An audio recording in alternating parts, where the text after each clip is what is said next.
Ultimately, we couldn't take the most important part of your testimony. Yeah, so I'm sorry. Unfortunately, the most important part, the part where your sister stabs the victim. Yeah, the next testimony might be the moment of truth.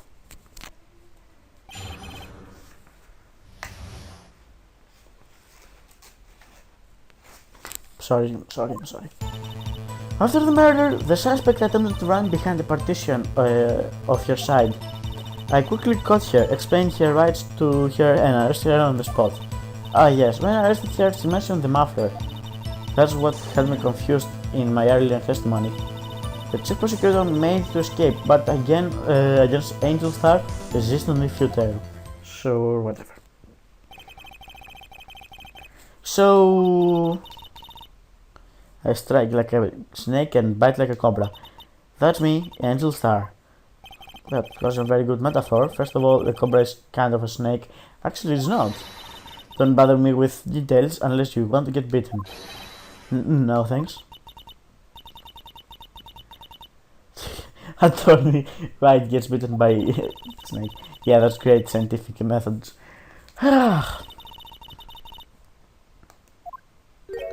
Oil drum? Hard to imagine. Oh, she's beautiful but deadly. A predator this one, a leopard woman. Roar. Very well, Mr. Wright. Your cross-examination, if you will.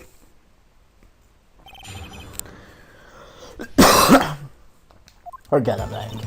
So, this is not going to be a very easy one as the first one. So start off by pressing the segment. You say quickly, you were close to the suspect?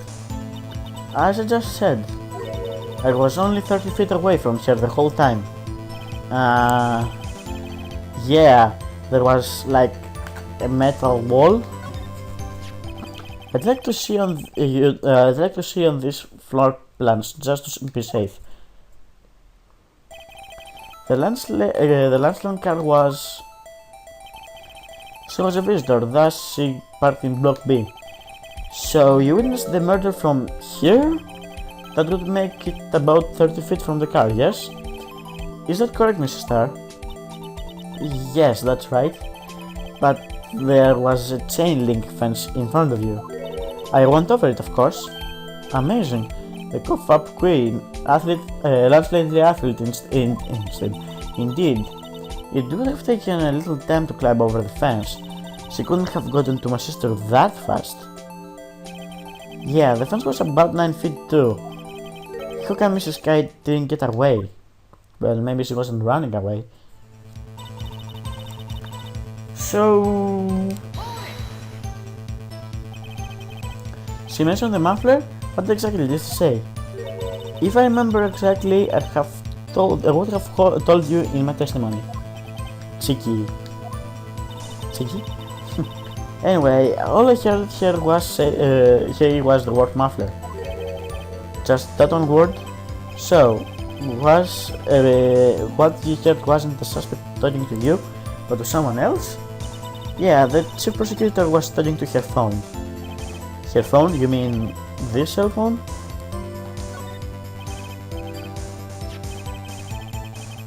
By phone, you mean this cell phone discovered at the crime scene? Yes, ultimately. Ultimately? My memory is like a salmon heading upstream, you know. No, the code doesn't see Mr. Starr. The chief prosecutor first attempted to use the phone hanging from the wall.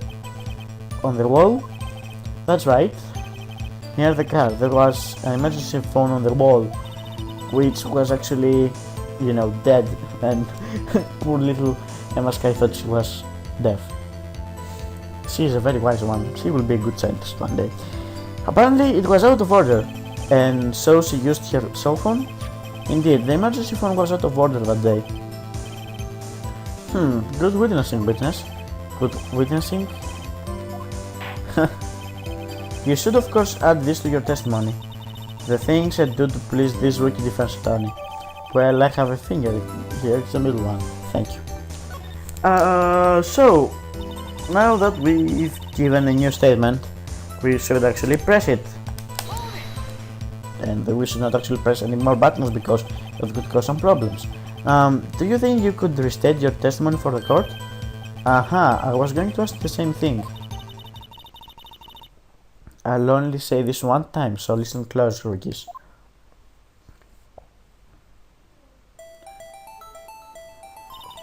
The chief prosecutor stabbed the victim and ran behind the partition. Then she picked up the emergency phone on the wall, but it was out of order. So she pulled her own cell phone out of her pocket. And during that time, you climb over the chain link fence, and then I boldly grabbed her, wow. The chief prosecutor hung up her phone. And you saw her doing this? What is Mr. Wright? Well, isn't that right, is it? Yeah, that's...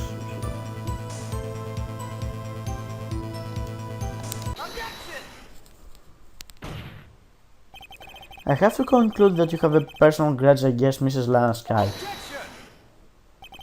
The witness is a former detective. Her testimony is unmarked by personal bias. Well, who would have thought that you would be my knight in shining armor, prosecutor? You who, together with the chief prosecutor, kicked me out 2 years ago.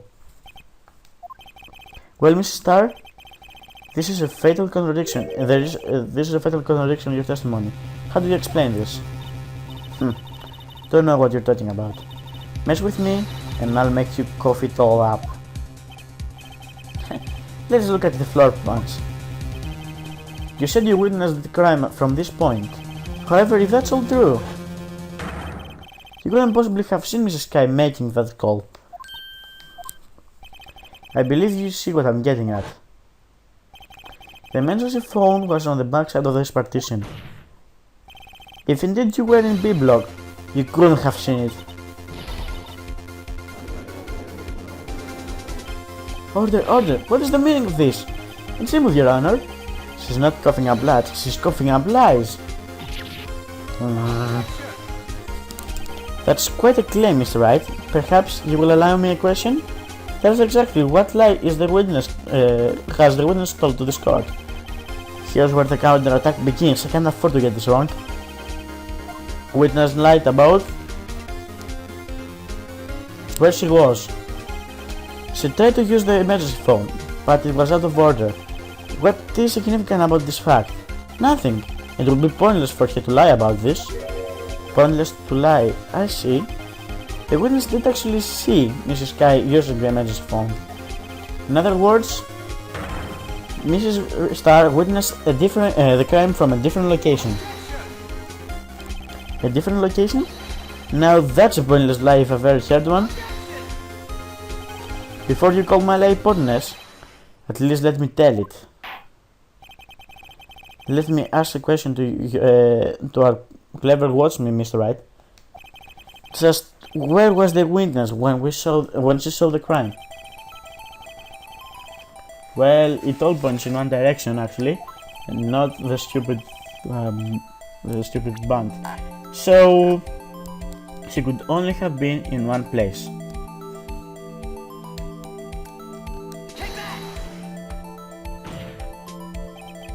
This is the only place where she could have been. The security guard room? Indeed, the security room is in the underground parking lot, is well positioned. It's built on the second level so you can see the entire lot. She would have been able to see the emergency phone from there. But why there? There are so many other places she could have seen the phone. Not in this case, Your Honor. The witness, not being part of the prosecutor's office, couldn't park in A block. This is the only place where she could have seen the crime, and the back of the partition is here. Wow, I'm really good at reading. I remember in your testimony you said you bought a lunch to your boyfriend in the security guard room, yes? Well, Mrs. Starr? How many years have I been getting the better of men? To think that the tables could be turned. Today a man has gotten the better of Angel Starr. That's kind of sexist. Order, order, witness! What have you done? You used to be a detective. You should know better. I'm not turning back.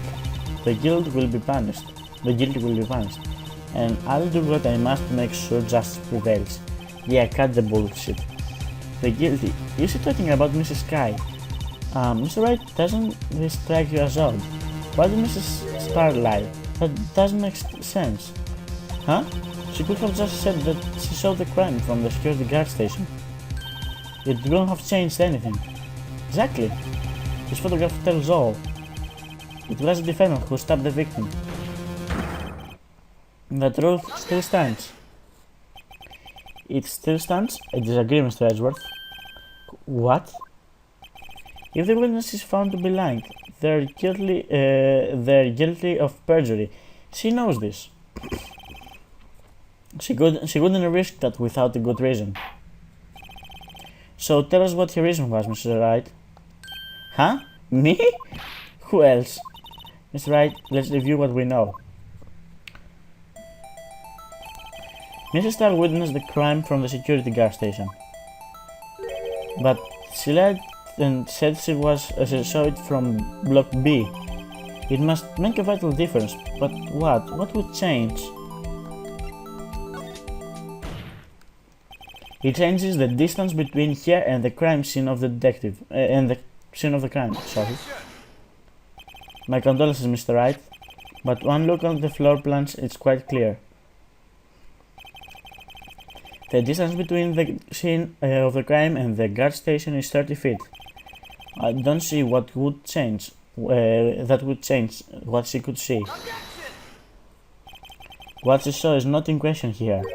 What matters is the time it took for her to reach the scene of the crime. Mrs. Starr, you witnessed the crime from the security guard station. Now, how long would it take you to go from there to the scene of the crime when you arrested Mrs. Sky? Well, witness? You. Yes?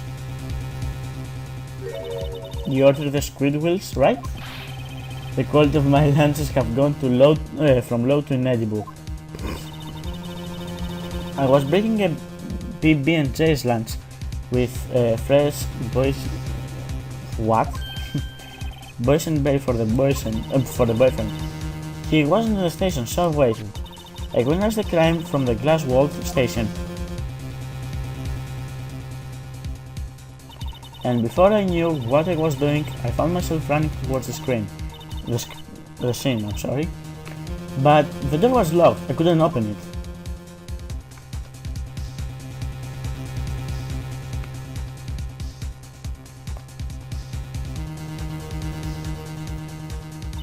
That's why I had to go through the visitors parking in Block B. That's quite a detour. It probably took me at least 5 minutes to get to the scene of the crime. 5 minutes? This changes things considerably. But it was that woman over there who, in the defendant's chair who stabbed him.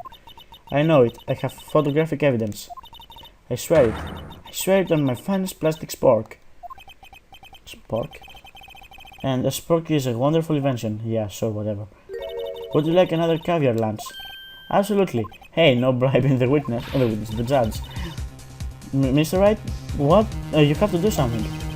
Do I have any evidence to stop this? Well, I can't just sit back and observe.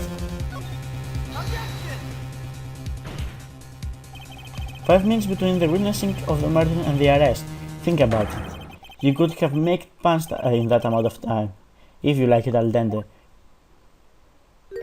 I've got lunchboxes of that type pasta into knots. What? A 5-minute blank. Isn't that strange? Strange?